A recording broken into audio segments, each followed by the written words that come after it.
And my take is a direct appeal to the president. Mr. President, end the impunity. End the impunity.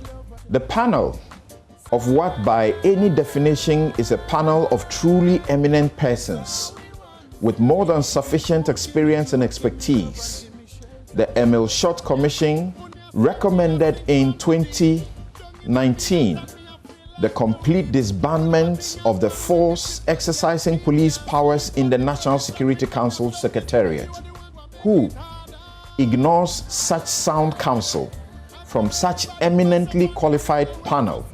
The president, the commander-in-chief, who is head of the council, rather hurriedly got a new law passed and signed it in October 2020, purporting to legitimize the illegality said to pose a grave threat to our democracy.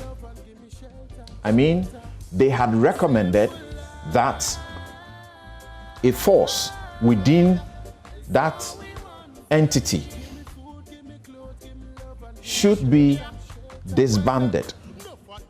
The panel made several recommendations out of its findings after the public hearings into the needless violence during the 2019 Ayawaso West Wuogon by-election.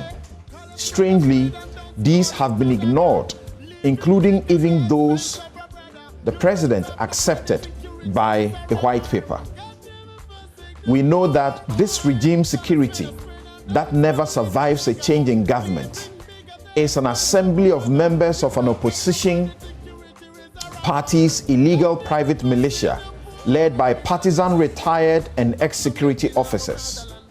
This explains why in 2017, the NPP's Delta Force, unhappy about the choice, beat up the head of the national security in the Ashanti region and suffered no consequence.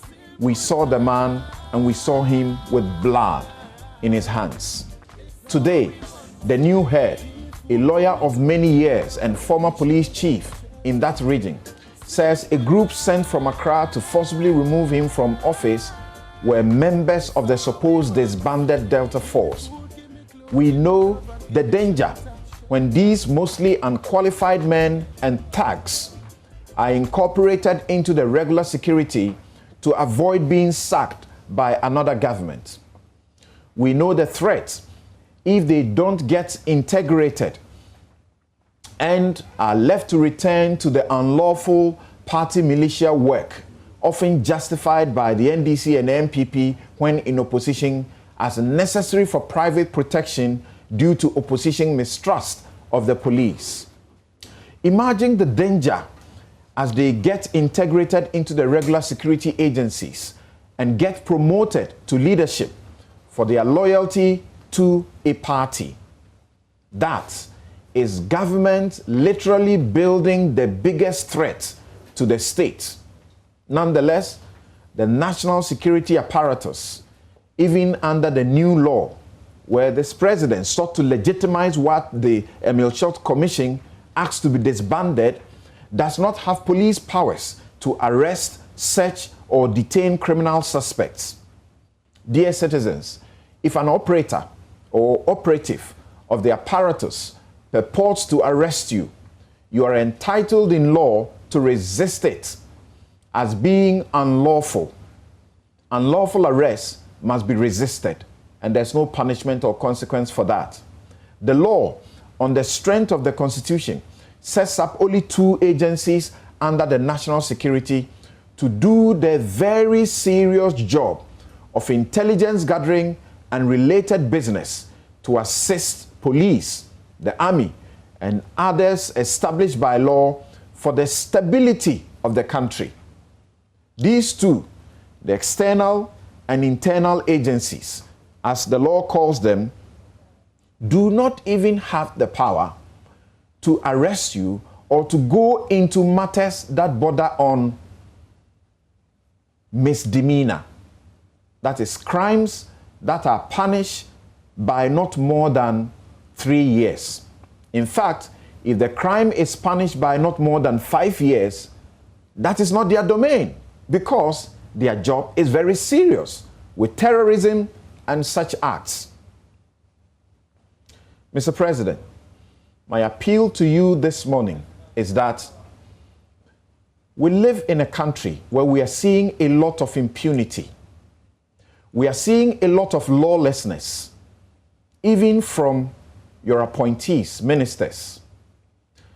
The Accra mayor has been asking people to squat and to sweep on the streets at Medina, Adenta. Why? Because they are disobeying a law, the road traffic regulation, that says that you must use a footbridge where one is provided. So how is the mayor a police officer? And how is the mayor a court to put people through such indignity, making them kneel down?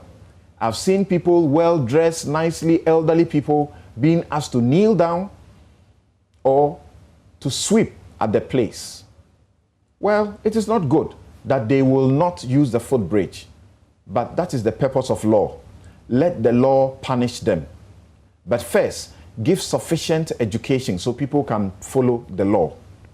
Mr. President, your ministers are going about disregarding laws that were made in this state about how to apprehend people who are engaged in unlawful business of galamsey. They have put the law aside and deciding to use extrajudicial means, constitute themselves into a police and constitute themselves into a court. And they are setting excavators on fire when the law provides a clear path. Mr. President, national security has been in the news too often for all the bad news. They are abusing citizens, engaging in unconstitutional, egregious, unlawful violations of the rights, very basic rights of citizens.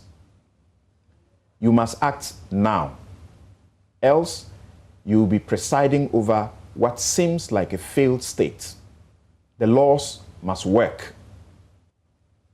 Set up a commission of inquiry. Let it go into all of these matters and let the citizens speak. After that, give us a pledge that you will not issue a white paper to cherry pick what to implement or not to implement. Reform the national security now.